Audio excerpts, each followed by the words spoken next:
Empezamos entonces con el nuevo tema, el tema 7, donde vamos a analizar 3 poemas de Libertad bajo palabra de Octavio Paz. Primero vamos a recorrer brevemente algunos hitos de su vida, muy sucintamente, porque ustedes tienen en detalle la descripción con mucha riqueza y además con un análisis de la obra de Paz, cuestión que es bastante difícil de sintetizar. En el artículo Octavio Paz, la búsqueda de la otredad y el presente, de Enrico Mario Santi, cuya traducción se publicó el año pasado y que está hecha por compañeras de ustedes como Lucía Volpe, María Carolina Pires y Julia Noemí Remedi. Entonces, algunas breves referencias, ¿no es cierto? Estamos hablando de un autor coetáneo de Gervasi, nace en 1914, muere en 1998, es mexicano, ganador del premio Nobel. En realidad ha ganado muchos premios como el Javier Villaurrutia en 1957, el Miguel de Cervantes en 1981, el Nobel ya lo mencioné en 1990, y finalmente la Gran Cruz de la Legión de Honor de Francia. En fin, un poeta prolífico, no solo como poeta, sino como escritor, ensayista, traductor, pero como él se definía, fundamentalmente poeta, ¿no es cierto? Nace, como dice Santi, en un año no doblemente marcado por el inicio de la Primera Guerra Mundial y por la ya adentrada Revolución Mexicana. Vamos a considerar Libertad bajo palabra.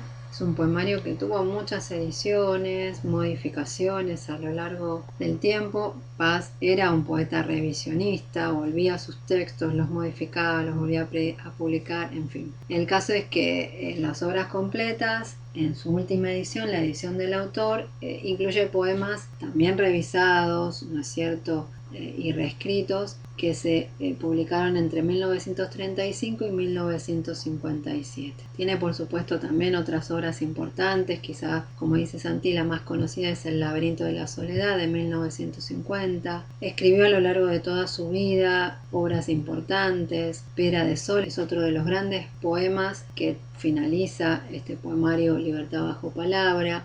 Bien, entonces iniciamos el análisis del poema Entre la piedra y la flor. Es un poema de denuncia. Lo interesante es cómo el poema va a construir la denuncia de la explotación del campesino maya a partir de la construcción del paisaje, de la configuración del paisaje. Vamos a tener varios elementos que ingresan en esta construcción y a continuación les comento la estructura del poema y algunas cuestiones generales del contexto para tener en cuenta. Desde el título ya se señalan dos de los elementos más importantes del poema: la piedra, que va a ser símbolo de la dureza, de la hostilidad de la naturaleza y también de la muerte, como vamos a retomar en la segunda sección, y por otra parte la flor, símbolo de la belleza efímera y de la fragilidad. Como vemos ya desde un inicio, la naturaleza va a adquirir matices simbólicos en algunas instancias de la poética de Paz. Y esta característica va a contrastar con la última sección dedicada al dinero, la última sección del poema, en donde las metáforas que van a abundar van a tener que ver sobre todo con el artificio. Pues vamos a volver a eso, pero ahora estamos haciendo una introducción y por eso lo menciono. En 1937, esto también es fundamental tenerlo presente, Octavio Paz, por supuesto muy joven, a unos pocos días de cumplir 23 años, viaja a Mérida. Ustedes lo tienen allí indicado en uno de los mapas que están proyectados. Estamos hablando de la península de Yucatán, ¿no es cierto?, en México. Y viaja como miembro de las misiones educativas del general Lázaro Cárdenas con dos de sus amigos, Octavio Novaro y Ricardo Cortés Tamayo. Ahí, ¿no es cierto?, en esta reforma que hemos mencionado cuando hablábamos de Rulfo, en esta reforma educativa que emprende diversos gobiernos y que tiene que ver justamente con la propuesta, ¿no es cierto?, de la Revolución Mexicana en su constitución. Allí entonces va a participar de la fundación de una escuela secundaria para hijos de trabajadores que principalmente van a provenir de los campesinos mayas de la zona. Va a ser una tierra muy diferente, ¿no es cierto?, porque bueno, ahí se va a encontrar Octavio Paz cara a cara con una de las altas culturas precolombinas. Si bien en México, por supuesto, en México DF, refiero, él va a frecuentar sobre todo esta cultura, pero que no deja de ser un encuentro, digamos, principalmente a través de los museos. Aquí se va a encontrar cara a cara con, ¿no es cierto?, esos descendientes de creencias que verdaderamente van a impactar en su manera de ver su propia cultura. Una de las cuestiones que va a estar presente en el poema va a ser especialmente el ambiente, las características de la naturaleza. Nosotros vamos a ver cómo se traduce en un paisaje y que tiene muchas notas similares a cuestiones que describíamos en Pedro Páramo de Rulfo. Sobre esto Octavio Paz va a escribir y va a hacer diversos comentarios, pero por ejemplo hay una cita que dice: de este encuentro parte en realidad todo intento de comprensión, todo esfuerzo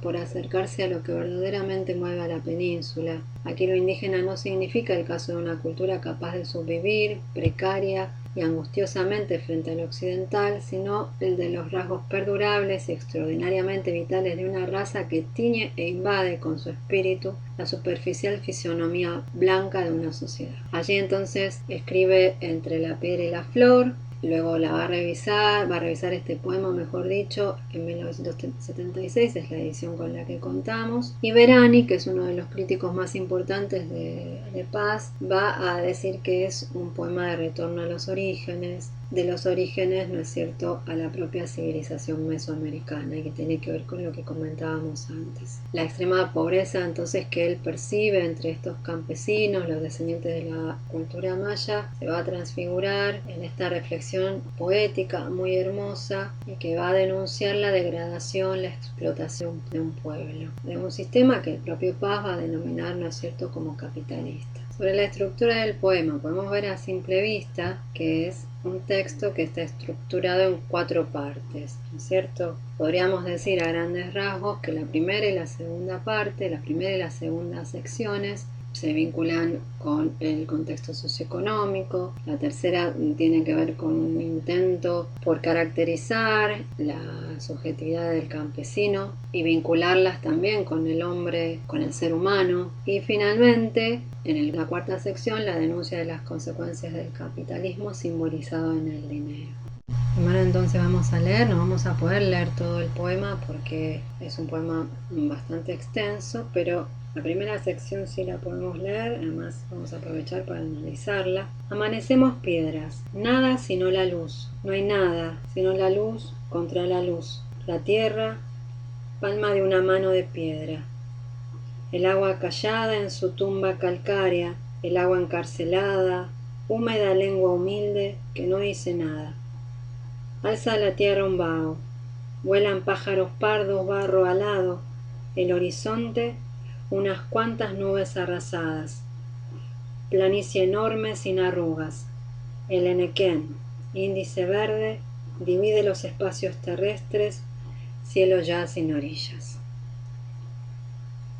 Lo primero que vamos a decir, lo más básico que podríamos, ¿no es cierto?, mencionar, es las características que tiene la naturaleza. Por supuesto que nos vienen evidentemente resonancias de Pedro Páramo, una naturaleza magra, una naturaleza que se caracteriza por la escasez, por la sequedad, y esto ya se inicia desde el primer verso, ¿no es cierto?, cuando dice amanecemos piedras. Es interesante también cómo este sujeto poético se presenta a partir de la primera del plural, la primera persona del plural, porque va a ser la voz también del hombre y de estos que no tienen voz, los campesinos. Y, por supuesto, estos pocos elementos, ¿no es cierto? Una naturaleza cuya constelación es verdaderamente muy austera, como bien dice Sucre. Y entonces vamos a aprovechar, vamos a traer una de las citas del artículo que ustedes tienen en el módulo, que dice lo siguiente: la inocencia en paz no excluye la sabiduría. Se trata de reconciliar naturaleza y cultura, el hombre histórico y el hombre original. Pero hay una inocencia que Paz tiende a rehuir, el telurismo, practicado como exuberancia descriptiva, enumeraciones geográficas, recuento casi interminable de elementos naturales. La naturaleza en su poesía está siempre aligerada de excesos acumulativos y pintorescos. Bastan unos pocos elementos para hacerla presente. Esos elementos, sin dejar de ser muy materiales, parecen arquetípicos, lo que nosotros decíamos antes simbólicos, ¿no? Su propia nitidez los transfigura, a la manera de ciertos pintores, por ejemplo Braque, que trabajan durante años un mismo tema. Paz los reitera continuamente en su obra: el alto mediodía inmóvil y cegante, el agua transparente, las piedras que destellan el soplo del viento, los pájaros, el árbol inmóvil y danzante, la tierra seca y ardiente. Es una naturaleza solar y austera, pero sobre todo Paz ve en ella el ámbito de todas las relaciones del hombre. Muy interesante esta cita, es muy sintética y al mismo tiempo condensa mucha información que podemos analizar y desplegar en los diversos poemas. Vemos aquí entonces el primer elemento, las piedras, y podemos seguir con un catálogo verdaderamente austero, magro: la luz, la tierra, el agua. Luego, ¿no es cierto?, la generalidad de unos pájaros pardos, y en ese contexto también aparece una paleta magra, es decir, un cromatismo que se sostiene, como veíamos también en Rulfo, en los colores pardos. Estos pájaros pardos, ¿no es cierto?, que se van a conjugar con un paisaje también de escaso cromatismo. La escasez, el tópico de la escasez, de la carencia, atraviesa toda esta primera sección, que es en esta línea muy significativa, dando cuenta, ¿no es cierto?, de esta figura del páramo, de este paisaje inhóspito, de la sequedad, de la aridez del ambiente. Pero no nos olvidemos que va a estar conjugada esta naturaleza, tal y como dice hacia el final Sucre, con la naturaleza del ser humano, del hombre. El texto inicia: amanecemos piedras, y después dice: la tierra, palma de una mano de piedra, ¿no es cierto? Esta escasez, esta tierra que no da nada, que no nutre, que no da el sustento como se esperaría, también se identifica con el ser humano. Esta tierra seca, árida, por supuesto que va a caracterizarse en esta imagen también muy fuerte, que dice: el agua encarcelada, húmeda lengua humilde. Fíjense la reiteración sonora, que no dice nada. En esta primera sección, por supuesto, la presentación del ambiente, como si fuese la descripción de la escenografía. En este contexto va a haber una figura, va a haber un elemento en la naturaleza que va a sobresalir. Va a sobresalir tanto por su verticalidad, de eso da cuenta, ¿no es cierto?, la imagen índice verde, me refiero al Enequén, y además justamente porque es la única nota de color en este contexto, el verde. Vamos a ver en el segundo audio por qué el Enequén justamente es el elemento protagonista. Aprovechando que estamos hablando de la naturaleza, vamos a utilizar la Fonoteca Nacional de México una vez más, y uno de los paisajes sonoros que está también en el mapa, todo esto online, de cómo se escuchan unas aves de la zona de la península de Yucatán.